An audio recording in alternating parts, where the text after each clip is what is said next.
Back in 1966, karting was still in its infancy and was about to expand into multiple territories, and so the FIA Karting paddock journeyed to Copenhagen for the World Championship.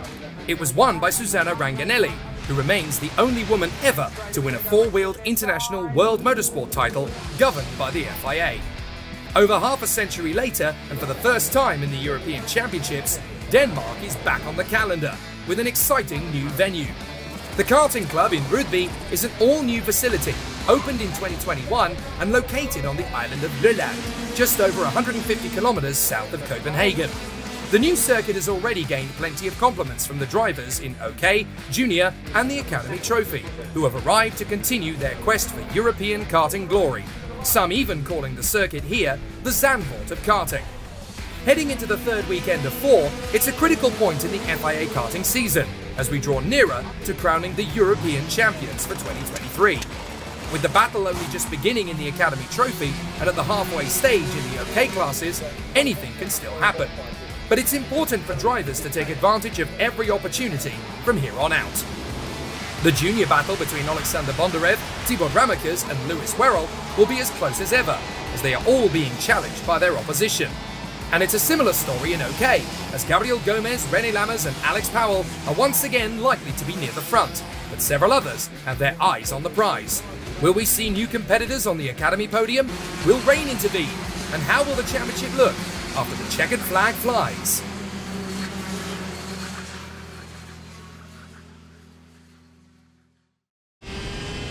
We ride on board with Luca Magnusson, younger brother of Formula One star Kevin. Flat down the straight and carrying plenty of speed into the first corner, which flows directly into the second and puts big strain on the body.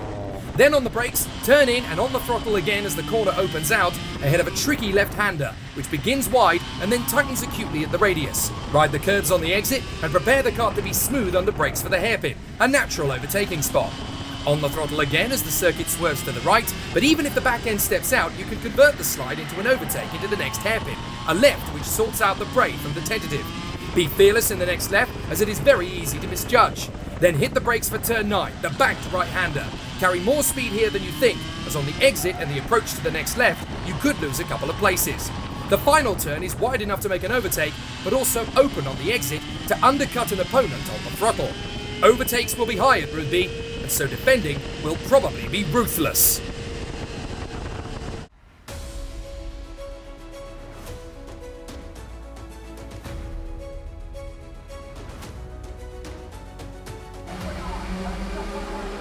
At the Academy season opener at Trondheim, Marius Barry-Berg of Norway emerged as the winner after a thrilling battle with Hugo Marti and Max Walton in a rain-challenged final. It's still early days in the title fight, but now we know who to watch for in Denmark. But just like at Trondheim, Rødby is a circuit nobody has raced at before at this level, so it looks as though we're in for another sensational final, especially as 6 different drivers have won the 6 qualifying heats ahead of the main event. Vasileios Apostolidis stayed consistent throughout the heats to clinch pole position, but Walton is on the front row to challenge for victory again. Barry-Berg is third beside Markas Silkunas, and Hugo Marti is on the third row. The winner is going to be impossible to predict. Apostolidis and Walton were split by Barry-Berg heading into the first corner, with Rocco Coronel snapping at the heels of the top 5. Barry-Berg attempted to take the lead into turn 3, but the Greek up front wouldn't surrender the corner. A couple of eager drivers on the first lap triggered a chain reaction, and while some lost positions, others had to take avoiding action. Fortunately, everybody stayed in the race. Barry-Berg tried again halfway round the opening lap, and again the Greek defended to protect his lead. But into the penultimate corner, Barry-Berg finally made it work, and Marti slipped ahead as well, with Apostolidis drifting onto the grass and now had to recover in third. The men who started on the front row were now duelling for third, as Walton made his bid for the podium. Another defensive move allowed Coronel to sweep into 4th in unison, and a corner later, Silkunas moved up into 5th. Marti seized his chance to grab the lead, and did so, becoming the 3rd leader in 2 laps. 2 corners later, and Coronel overtook Walton to move into 3rd position, as the quartet had now broken away from the pack. Coronel then grabbed 2nd, but Walton couldn't repeat the feat. Coronel wasn't done there though, and incredibly he became the 4th race leader on only lap 3. Sadly, Roland Spruder couldn't restart after an off-track excursion and would become the first retirement. The race was only 4 laps old and the rivalries just kept on coming. Walton and Barry-Berg then found the gap to pass Marti, but Walton wanted the lead and the Australian took it away to become the 5th race leader. Elsewhere, Gritaš Chiriyupa lost positions after running wide at turn 4. Silkunas sensed he had an opportunity, and having caught the men ahead, he stormed into 3rd past Barry-Berg. At the same time, Coronel recaptured the lead of the race with a textbook manoeuvre. But Silkunas was just getting started. On lap 9, he found 2nd position by passing Walton. The Australian then had to go defensive to thwart the onslaught from Barry-Berg, but a mistimed undercut from the Norwegian resulted in the slightest of nudges, and Walton was off the road, dropping to 8th. Lisa Biard was now back in the fight, and the French driver was the next to pass the Australian. But up ahead, halfway round the 10th lap, and we found race leader number 6, the Lithuanian star Markas Silkunas.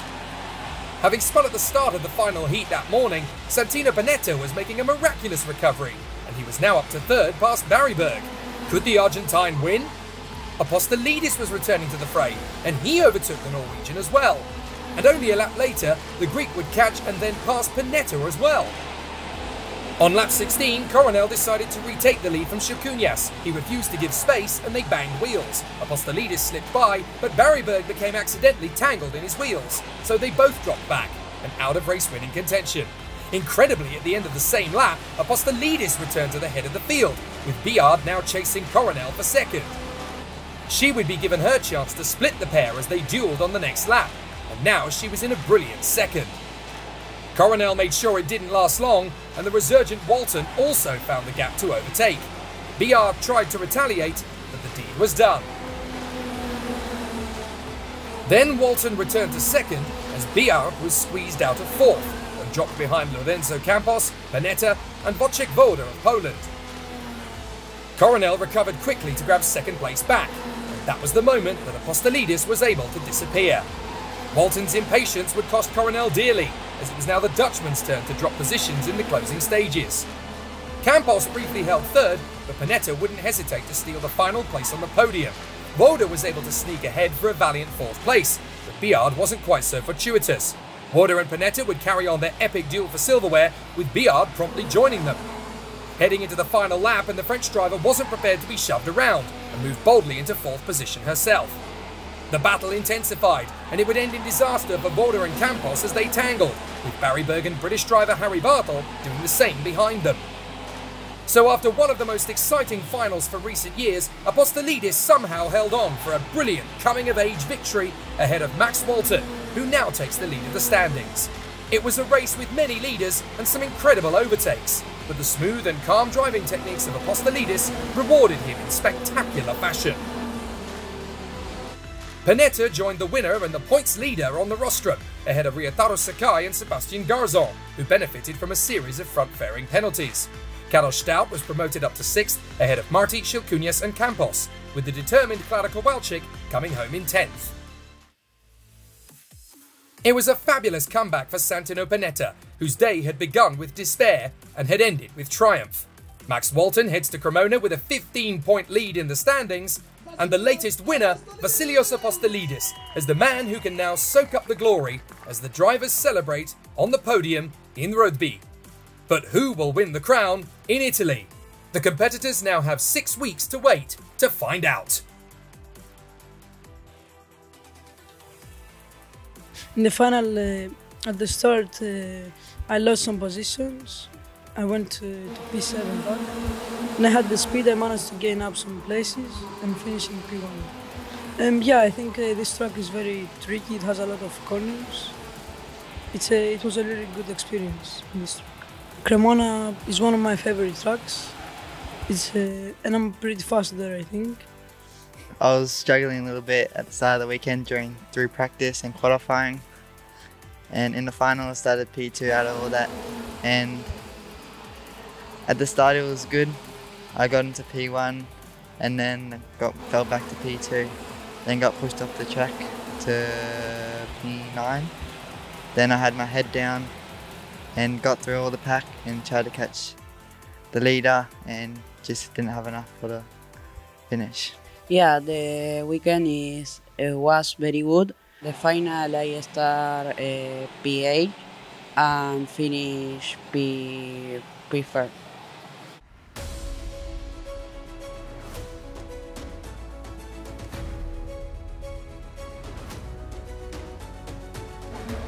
In junior, the battle has been fantastic so far. After Thibaut Ramekers dominated in Valencia, Oleksandr Bondarev spent a tough race defending from Lewis Werrell to win his first FIA karting final in Trinec. But the title battle is far from over, and as early as the celebrations begin, so too does the work to learn another new circuit. Here in Denmark, things are even more competitive than ever, with multiple drivers taking heat wins and no one driver being dominant. The quest for victory has been between Kart Republic and Paralin for most of the weekend, with Jacopo Martinez and Christian Castoya starting from the front row of the grid. The two previous winners of finals, Ramekers and Bondarev, will now go head-to-head on the second row of the grid, with Belgium's Dries van Langendonk and the brilliant Tiziano Monza of Singapore behind them. The top four would remain as they started as the field swept through turn one. But championship contender Lewis Werrell and fellow Brit Noah Wolff were squeezed off the road and plummeted to the back of the queue. Into turn 3, Nicholas Schaufler almost lost the kart, and as he recovered, Oliver Kinmark was left with nowhere to go. He rejoined, but after a promising weekend, all his hard work was now effectively undone. Martinez had a huge advantage up front, and Ramekers was struggling, now losing out to Schaufler.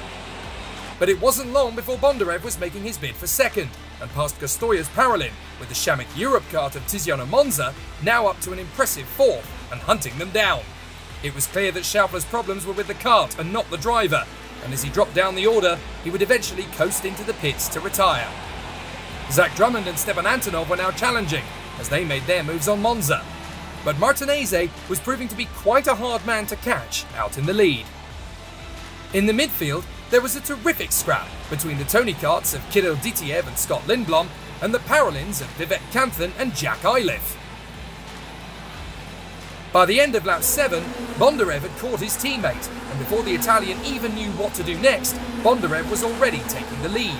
With the Ukrainian now up front and his main rivals hitting trouble, it must have looked too good to be true.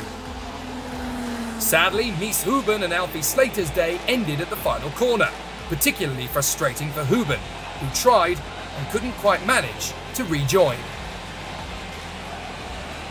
Paralin weren't giving up, as Castoya swept past Martinez for second and Drummond joined him up to third. But instead of working with his teammate to catch the Ukrainian in the lead, he decided to make the move to pass the Spaniard. They banged wheels and lost time, with Antonov through into fourth ahead of Castoya. To make matters worse, Ramekers and Monza were now ready to pounce, having caught them all with Vega. It wasn't long before Martinez retaliated, and Drummond paid the price, dropping all the way down to 7th.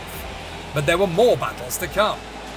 Dries van Langendonk and Tame Soleil would soon join the fracas of an 8-kart melee that rumbled on for lap after lap, at the gradual expense of Ramekers, who would have more problems and would eventually fall even further back. There were great conflicts further up the order, as Scott Lindblom went rogue on Tony Kart teammate Kirill Ditiev. But there was more woe on the horizon for Kinmark, who had driven brilliantly for Koski Motorsport. His weekend ended in disappointment at 2/3 distance. Just when Kart Republic were preparing for an easy finish, Antonov decided to make the move for second and passed his Italian stablemate. But after a tough weekend where he had barely won a race all weekend, Oleksandr Bondarev had saved his best drive for the final, and for the second event in a row, he clinched the victory, this time by a decent margin over his Kart Republic teammates. The Paralins were close behind, but couldn't quite match Dino Chiesa's squad. With Bondarev victorious and his rivals floundering, it might be easier to win the title next month than originally expected. Behind the Kart Republic podium came a trio of Paralins, the patient Castoya, the exceptional Monza, and the valiant Drummond. Van Langendonk claimed 7th ahead of Lindblom, whilst Iliff made a heroic surge to the top 10, as did Andy Consani. Nobody could have predicted the Kart Republic trio clean sweeping the trophies from Denmark. But as Jacopo Martinez and Stepan Antonov enjoyed their first visits to the rostrum this year, Bondarev probably couldn't help but start thinking about the possibility of becoming champion, now 42 points clear at the top of the ranks. But for now, it's time to get busy with a fizzy. Yeah, the race was quite hard. Starting from the weekend, we managed P2 in qualifying, which was good. And then just moved slowly through the heats and then started P4 in the final. Then on the first laps, I was around P2, P3. Then I managed to get into P2 with a clear gap. Then I managed to catch Jacopo. And then I think behind they started to fight a bit, which made me pull away to a gap which I would just need to control the pace to get the win. For sure in Cremona we will try to do our best. I don't want to say anything in the championship because you can get 80 points per weekend and have a 42-point advantage, so anything is still possible. But we will work very hard with the whole team to be as strong as we were the whole season in Cremona. Yeah, at the start I wasn't thinking that I can come back to the podium, but after first 5 laps I was like, oh, I'm fast, I can go there. After I start catching Martinez, I was right behind him, I overtake him and go. Yeah, still happy, also for the team. We got triple podium, so really good job. The weekend was really hard.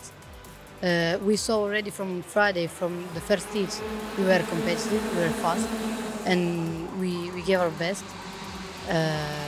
Going to the final, starting from pole, I was trying to be as fast as I can. Really hard first laps. Then Oleksandr overtook me, and also Stefan, and we managed to get P3. To have 3 drivers on the podium, I don't think any team would sign for that from day one. Honestly, I didn't expect that before the final. We knew we would be strong, but the track layout lays for a lot of overtaking. It's very dusty offline, so the racing becomes very close because it's difficult to get away. We planned a lot to do the setups with the drivers to do get away at the beginning and also to work together, which they did fantastically. Not to fight among themselves, to keep the tyres clean and to pull away, which is what they did. We'll keep working away. We'll go to a very different circuit. We've been to 2 relatively tight and twisty tracks. Cremona is not much bigger, but it's a lot of grip, very high grip, so it could be a completely different situation. We'll go in there, we'll work hard, and we'll see what we can do.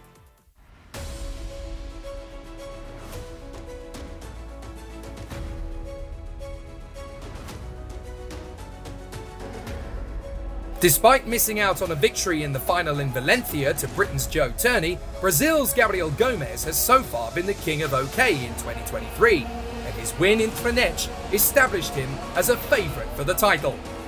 But close rival Rene Lammers has never been that far away. With the racing closer than ever here in Rødby, neither driver has been able to claim the pole position for the longest race of the weekend, demonstrating just how tough it is to remain at the front in a field packed with European and world champions. Rene Lammers will, however, share the front row with the pole position sitter, Alex Powell. Thomas Stolchemanis shares the second row with reigning European champion Kian Nakamura-Berta, with Gomes on the third row in his CRG. But who will triumph? The Prema twins stormed forward with Powell ahead of Nakamura-Berta, whilst Gomes banged wheels with Joe Turney, who slipped back down the order. That allowed Miguel Costa to move up to a fantastic third ahead of his teammate Lammers. In the hectic nature of the opening lap, Liverway Sam Budler spun around and would retire there and then. A few corners later and there was even more disaster, as Maciej Ladish went from pole position in Friday qualifying to the sidelines, with Thomas Strauven, Xavier Avramides and Martin Molnar. With all 5 drivers out of the race and the track littered with debris, the race was neutralised under yellow flags, which gave Gustav Wisniewski the chance to recover back to Parc Fermé. At the restart, Lammers wasted no time at all, passing Nakamura-Berta, and the Dutchman was up to second place. Nakamura-Berta was struggling to gain back the momentum, and was now under pressure from Stolchamanis. And it wouldn't be long before the energy course was alongside and then ahead. It was Gabriel Gomez who made the next move and was able to pass the reigning European champion. Then when Nakamura Berta defended against Costa, the Brazilian took revenge and refused to back down, which forced the Prema driver onto the grass. This allowed the reigning world champion Matheus Morgado to split the pair of them, and on lap 8, the Berillat driver elected to show his countrymen how to move ahead. Costa resisted and drifted off the road. Nakamura Berta passed them both, and Nathan Tai gained ground on the Sodi car. The British driver enjoyed the invitation to challenge the king of 2022, and at the next left-hand hairpin, he made it look effortless. But you don't just pass the world champion without a fight, and Morgado was back in front. The squabble continued, and as Costa challenged Tai, the Brit came off worse, and Finn McLaughlin was the man who benefited. Finally on lap 10, Lammers had caught Powell, and at the banking, he made the decisive move. The Jamaican tried to challenge him back, but it was already over. Chu Yan Bu lost a side pod in his battle in the midfield, and that signalled the end of his Danish adventure.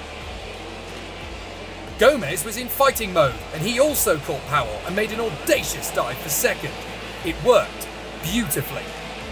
As one European champion in 2022 was struggling, his junior counterpart Anatoly Kavalkin was also out, learning how tough OK-Senior is the hard way. Lammers was doing his best to extend his lead, trading lap time after lap time with his main championship rival. Then Nakamura Berta reminded everyone why he is the European champion, with a stunning overtake on Stolchamanis. There was a little bit more of a push from Gomez in the closing stages, but Rene Lammers had done enough to manage the gap with some careful tyre management and efficient speed. He utterly deserved his maiden FIA Karting win in only his third season in the paddock and his first in senior. It shows just how much work both Lammers and the Paralin team have done to reach this critical moment in both their seasons. And now we're set for an epic finale next month in Cremona, where Lammers could become the first Dutchman to win the European crown since Max Verstappen a decade ago. Gomez and Powell joined Lammers on the podium with Nakamura Berta ahead of Stolchamanis and Morgado. Costa and Turney would roll their sleeves up for strong points finishes, with Nathan Tai and Mark Dubnitsky completing the top 10. Powell added another podium to his tally, which will no doubt fire him up for a shot at the KZ2 European title in Sarno. Gomez would be quietly satisfied with second, knowing that he'd maximised his efforts after a tough result in Friday qualifying. But with a crucial 6-point lead in the title race and his first win in his pocket, Rene Lammers can enjoy his time in the sunshine. Yeah, I'm very happy. First of all, I want to thank the whole team of Paralin, GFR, TM, everybody that surrounded me, my sponsors, everybody that helped me to this victory. And I think it was a very good weekend for us with the championship points. We managed to get the lead in the championship, yeah, I think it gives us good hope for Cremona. Yes. Unfortunately, we have the problems in the quali. If it was not the quali, I think we can change a little bit the result, but I'm so happy with all the improvement we do in the week. We recover a lot of positions, and the championship still open. Only 5 points between me and the first one, and I think it will be a really good race. We will try everything to win in our home race. To be honest, I don't think we could have done a lot of things differently. I was pushing every lap. It was just missing a bit, especially in the first part of the race. We were relatively weak compared to the others. So even though I had a small gap, it dissipated quite quickly. So, I mean, other than that, the weekend went quite well. I think we should be proud of the progress that we made, considering from a not ideal qualifying. On Friday, we came back quite well, so it shows that that we're strong even when we start to struggle and start on the back foot. But I mean, I think we should be proud of the work that we've done this weekend, because I think it's the maximum that we could have taken out of it. We just missing that last little bit that we need to improve on. Yeah, it was a great weekend for the team in both classes. And in senior, I'm extremely satisfied, especially because a couple of weeks ago and in the test, we were not as brilliant. So in these last days, we really worked hard. We did our part. TM and GFR really put together a great package for us.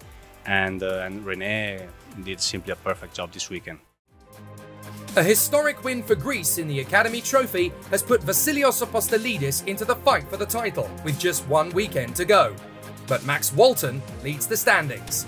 In theory, all Oleksandr Bondarev has to do in Cremona is stay in the top 5, and he will become Ukraine's first ever European champion, the ultimate comeback story in the sport's history. But there's a showdown on the rise between Rene Lammers and Gabriel Gomez for the European title, following the Dutchman's epic performance in Denmark. In 3 weeks' time, the KZ and KZ2 European crowns will climax at the foot of Mount Vesuvius on the brilliant Sarno circuit, whilst the OK contenders will be at Cremona in 6 weeks from now. July is going to be a busy month, with multiple FIA karting champions to crown.